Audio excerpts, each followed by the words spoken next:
Alright mga kababayan, update tayo ngayon dito sa Recto Divisoria, kung saan ay ito yung inutos ni Yorme, no? Na 6 months, bibigyan lang sila ng 6 months para ayusin yung mga spaghetti wire na ito. Kaya nandito sila ngayon para tanggalin na yung mga ano dyan, yung mga nakapulupot dyan sa yung mga wire na yan. Yan kasi yung mga nangyayari dyan, no? Napaka pangit tingnan pag ganyan yung itsura ng mga wire. Kaya double time sila ngayon sa pagtanggal para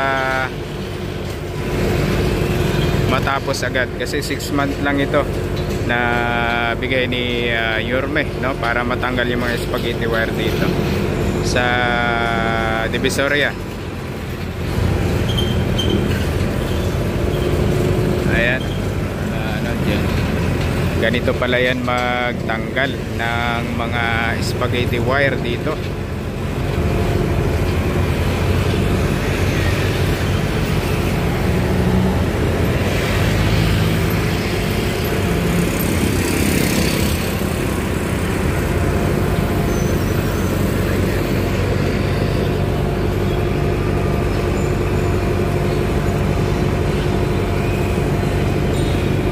Mas maganda kasi tingnan mga kababayan na ganito na ang itsura ng Divisoria, malinis, mabango at maluwag na. Then sabayan pa ng ito naman, yung mga spaghetti wire ay maayos na din.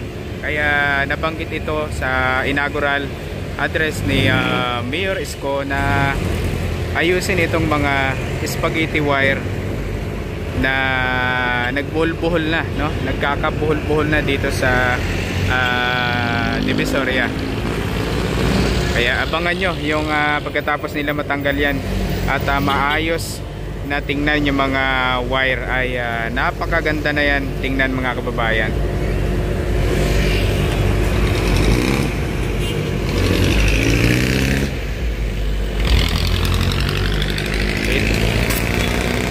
Actually, hindi lang ito ang problema dito sa Maynila, kundi problema ito sa buong Metro Manila, yung spaghetti wire, lalo especially sa mga iskinita na grabe, no? Yung mga wire, yung mga kuryente ng Meralco, pati yung mga wire ng mga internet connection ay nagkahalo-halo na. Kaya mas maganda rin talaga na maganda nga yung sinabi ni Yorme na na ipatanggal yung mga at ayusin yung mga na yan, yung mga spaghetti wire na yan para maging maayos tingnan. Kagaya nito, pero ito hindi naman to ganong kalala, hindi kagaya nung mga wire, no, na nasa mga iskinita na iba na grabe, mas matindi yung mga pagkabulbuhol ng mga wire.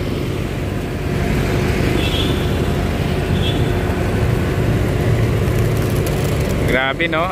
Ilang araw pa lang naupo si Mayor Isko, pero ganito na yung ang dami niya agad na pinagalaw at napakabilis. Sabi nga ay bilis kilos.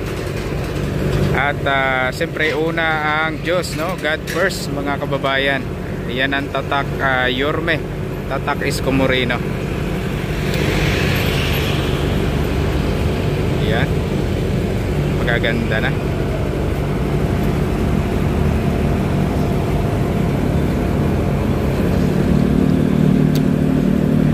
At hindi lang naman ito mga kababayan, yung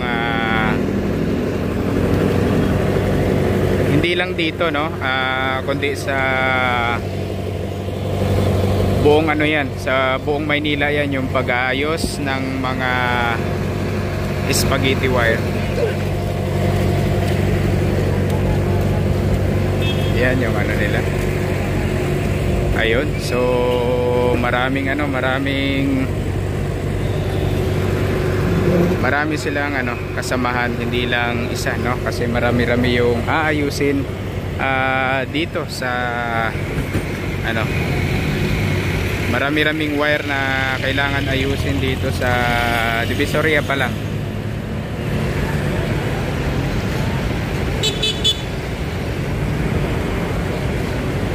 Yung iba gumamit ng mga hagdanan, at yung iba naman gumamit ng yung tawag nito, nakalimutan ko yung tawag diyan sa na yan.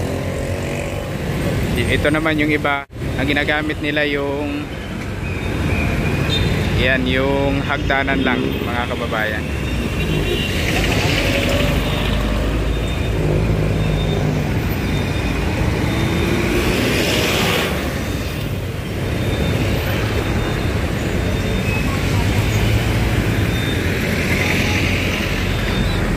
So ito kasi yung rito yung mga aayusin nila na wire. Ayan, so hindi lang dyan, mga kababayan. Ayan, so apat silang nag-aayos ngayon ng mga wire. Hanggang dito pa yan, hanggang dun pa yan sa may dyan sa overpass ng 168, wire pa na aayusin nila.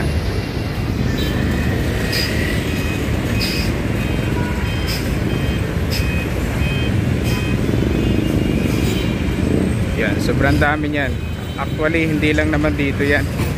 Ayan, ito yung nagiging problema palagi sa Metro Manila. Dahil doon sa mga eskinita, grabe yung mga pagbuhol-buhol ng mga wire.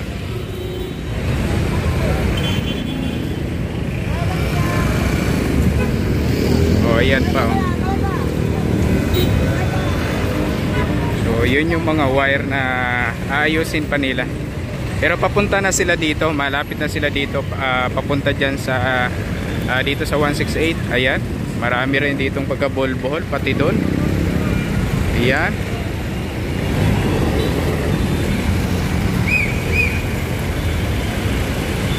Yan yung mga wire na